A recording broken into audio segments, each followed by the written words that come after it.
Hello everybody, welcome back to that Transformers channel. In today's video, I'm going to go over my initial thoughts on Transformers Prime Season 2. Without further ado, let's get straight into it. I genuinely have no clue where I'm going to start. I finished it like, I think 2 weeks ago now. And I haven't moved on to Season 3 because I wanted to record this video before I moved on. And I'm afraid I'm going to forget all my talking points because I don't have much to say. For the life of me, I can't remember how the season's... Wait, no, it's all coming back to me. So the whole thing with Jack going to Cybertron with the Matrix of Leadership, that was neat. That was some neat stuff. I think that was cool. I like that. I'm gonna make this nice and quick, nice and simple. Starting off with how I felt about the characters. The characters didn't really change. One thing that was weird was the changing dynamics. Like Bulkhead being out of commission for half the season, I liked that. Smokescreen, I liked them finally getting rid of Arachnid. Man, that was nice. The introduction of Dreadwing, them kind of getting rid of Starscream for the majority of the majority of the season. I thought that was all some neat stuff, and I liked the changing dynamics a lot, although at some points I felt like it was a little much.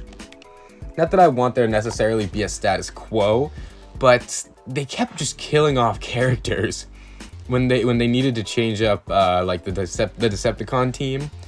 And that I didn't really like that. I understand they don't want to be too oversaturated, but at the same time, I don't know, that was just weird. The disrespect that Breakdown went through this season was absolutely nuts. Let's get some F's in the chat for Breakdown. Put some respect on Breakdown's name. Best character. Knockout was amazing. Megatron was good as always. I absolutely loved Dreadwing. The whole him being honorable and stuff, I love that. I just want him to join the Autobots so bad, and his death was so tragic. I should have put a spoiler warning at the beginning of this video. Hey, listen, if you haven't seen Transformers Prime yet, that's on you, my guy. The first season's on Netflix. The whole show is on YouTube. You might as well just watch it if you haven't already. I watched it using the Season 2 playlist on the official Transformers YouTube channel. I'll link that playlist in the description if you want to check it out, if somehow you haven't, or if you just want to rewatch it. And I like this season, but man, when this season got mid, it got mid. Like, there were 2 clip show episodes. I mean, for a show that, is trying to be so mature, it's really annoying that they feel the need to, like, explain the dynamics of the characters to its audience every now and then, which is, really annoying. I liked Agent Fowler, how he had so much more to do this season. I thought that was cool. I liked his dynamic with Optimus and Bulkhead and Ratchet even and stuff like that. I loved all that. The kids didn't do much. They did a bit more at the beginning of the season, and then they were kind of just plot devices near the end, which, I mean, honestly, I wouldn't care about. It's kind of weird considering how integral to the plot they always have been, and to see them just get sidelined for this whole season was a little strange. Feels out of place considering how prominent they were earlier on. It's a weird thing where, like, yeah, obviously I want a show about Transformers. I don't care about the humans, but when you make me care about the humans, then, you can't just get rid of them? I think I'm making sense. He's not making sense. Listen, the point is, it was a weird change, and then you were like, oh, right, we have these guys. We can probably put them in the finale and make a big deal about it. This is one thing. Also, Cybertron's atmosphere isn't breathable to humans. Okay, I buy that. I completely understand that. Why couldn't they just hold their breath? Like, I mean, they didn't even consider that. Why wasn't Optimus like, all right, guys, just hold your breath and we'll have Ratchet space bridge you back to the base or something like that? It would have put them in danger, but it would have, I guess that would have worked, but I mean, at least it's an option. It kind of shows that they just didn't think it through and they just needed an excuse for the Decepticons to win, which really, really sucked. I hate it. I hate it in shows where the good guys always lose. Every time the Autobots get a W, it's always so the Decepticons can turn it around and turn it into an L for them. And it's annoying. All of the Iacon relics, the Star Saber, like the Forge of Solus Prime, everything. And then out of nowhere, they're like, okay, actually, we need the Autobots to have these things, so let's just make a way for them to have it. It's annoying. It absolutely destroys any stakes I have in the show because I know at some point the Autobots are going to lose their fancy powers, their fancy relics, the Decepticons are going to have it, and whenever the Autobots need it, they're going to get it. Just for at the end of the show, all this stuff that we were building up to didn't matter in the end. That's annoying. That's stupid. That's what makes me not like this season as much as I should, because especially in the earlier episodes, like, it was so good, dude. Bulkhead's whole arc with like having to get better and almost dying, like I was invested in that. I knew for a fact he wasn't gonna die, but they made me care. The stakes felt real. I wish they would have kept like a consistent quality throughout the season. Like the 2 clip show episodes, who needs them? I mean, I watched them for funsies because there were some new animations in them. It wasn't like as bad as anime clip show episodes, but it was still a clip show episode, and it certainly wasn't a good one. Either of them, the Starscream or the Agent Fowler one. But yeah, getting rid of an Arachne was a good choice. I was getting sick of her. But even that felt kind of rushed. I mean, because they kept the Insecticons, and they were like, all right, we got the Insecticons. We don't need Arachne anymore. Let's just come up with a stupid reason for her to disappear, which didn't even make any sense. The stasis thing, I just, oh man. This season's so imperfect. The first season was absolutely great. This season is good. Like, I still like the season. Don't get it twisted, my boy. I enjoyed watching this season a lot. I was thoroughly invested in the story. But I don't know. I just could have been better.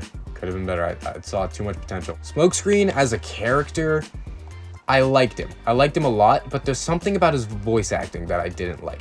He was voiced by and I can't believe this is what I remember him as, because I know he's in a bunch of stuff, but the Tom Hanks guy in the dinosaur episode of Rick and Morty, when Rick hosts the Oscars. For some reason, that's what I know him as, and that was very distracting. I can't lie, that's a me thing. But there's something about his lines and his delivery that he just doesn't feel like the hotshot kind of young character he was meant to be. I feel like Sideswipe from RID 2015, of all things, kind of does Smokescreen better than Smokescreen. I love his design, but he feels like he doesn't fit voice-wise, which sucks. And especially the deliveries. He just always felt like sad, but like not sad. He sounded like he was trying to sound like Optimus. Like, you know, Optimus's whole gimmick of being like, I am Optimus Prime. Smokescreen sounded like he was trying to imitate that, but in an unintentional way, and it was very, very distracting, which sucks because the character had so much potential. Wheeljack was great in this season. His development was absolutely awesome. I loved seeing more Wheeljack. Love seeing more of Jackie, you know what I'm saying? His whole thing with Miko was neat. His dynamic with the Autobots, and especially Ratchet, man. That episode went harder than it needed to. I absolutely adored that. Like I said, I love Dreadwing. I actually really, really want his figure. If it wasn't so $50, I probably would have picked it up on the spot, but he's definitely getting put on my new list once I finally get the Rise of the Beast Prime, and added Crosshair to the list because I've just been like collecting things, and little detour. I had like a list of Transformers I wanted this year, and I got them all. I even started my next list a little, so I decided to add the Rise of the Beast Prime and the Last Night Crosshair to my list to try and get by the end of the year. I'm not actively searching for them, but if I find them, I'm gonna pick them up, sort of deal. Specifically to help with my space issue, because I keep buying things. And then I went and bought the YOLO Park Prime and Bumblebee, and now I want all the YOLO Park figures, so I kind of failed. So that's its own thing. Anyway, Starscream was weird this season. I liked him, but I mean, he's still Starscream, but him going back and forth between teams, him just being his own character is just weird. It didn't fit as well as I would have liked it to. Like, I did like him, but it got to a certain point where he was just annoying, and I wanted either team to just get rid of him, or for him to join either team. Like he saves RC that one time. He's like, we're even. And then he sees her again, and he's like, nah, bro, it's on site this time. You can't get away. And I'm like, pick a side, my guy. I got spoiled for like this whole show before. I think I watched a couple video essays on it. So I'm fairly certain he joins the Autobots near the finale. And I'm just like, get to it, man. And then Megatron goes into his mind during the second clip show episode, and he's all like, all right, yeah, Starscream, you are so disloyal. Anyway, welcome to the team. And I'm just like, honest. I mean, okay, you know what? I'm in retrospect, although I didn't like it in the moment, it makes sense because everybody on the Decepticon team is not fond of Megatron. But him killing Dreadwing was stupid. It was just stupid. Like, he knows how much he loves his brother, right? And I mean, out of all the crap Starscream will do to Megatron, I feel like Dreadwing is kind of the least you have to worry about. You should probably worry about Knockout more than you should worry about Dreadwing. That was weird. Nothing much to say other than Ratchet being Ratchet was awesome. I still love more Ratchet. You know, probably my favorite scene in the whole show was the one where, what I say, it's a tradition I can't go on these videos without getting interrupted anyway. The joke where, Ratchet, plugs, or not plugs, what are you talking about? When Ratchet makes, Fowler to break down. Somebody say something. Bravo! Raphael, patch in Agent Fowler. You have 1 nanocycle to respond, or... This is Space Bridge Control. Situation normal. Normal? You sure about that?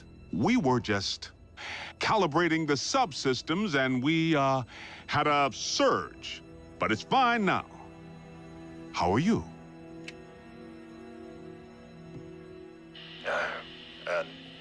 Never better. I know it's thankless down there. Keep up the good work, huh? The models are so dated. The human models are so dated in this show. The expression he makes is just priceless, and that got me laughing. The plot's a little wacky. The plot is a little wacky. The whole Iacon relics, the Omega keys, everything. At a certain point, I was getting tired of it. At a certain point, I was definitely like suspending my disbelief a little too far. I kind of wanted to just move on. I wanted to get to its end goal. This season drags on way longer than it needed to. The whole 6 episodes, like 26 episodes, like 6 of those could have been cut. It all could have just been squeezed together, especially the clip show episodes. Like, that just shows me they were stretching. They were stretching for time, and that's what really annoys me with the season. I'm incredibly excited for the next season. I'm pretty sure it's Beast Hunters, and I know there's more I want to talk about, but I do want to mention the fight scenes were really annoying because they kept animating these really good fights and then slow-moing right when they got interesting, and it was very, very annoying to watch. I didn't enjoy that. But anyway, this season was good. Nowhere near as good as the first season, but I am extremely hyped for the next season. I'm pretty sure, like, from what I've heard, I heard it's amazing, and I cannot wait to watch it. Right now I'm watching Loki and Invincible, but because those are releasing, like, weekly, I'm just going to, I think I'm going to start watching it actually after I finish this video. Not directly after, I mean, like, next time I have a minute to watch some TV. Yeah, thank you guys so much for watching. Let me know what you guys think of Transformers Prime Season 2 in the comments down below. If you're interested in joining my Discord server or following any of my socials, links will of course be in the description. Keep on transforming, my goose and ham sandwiches, and I'll see y'all later. Peace out.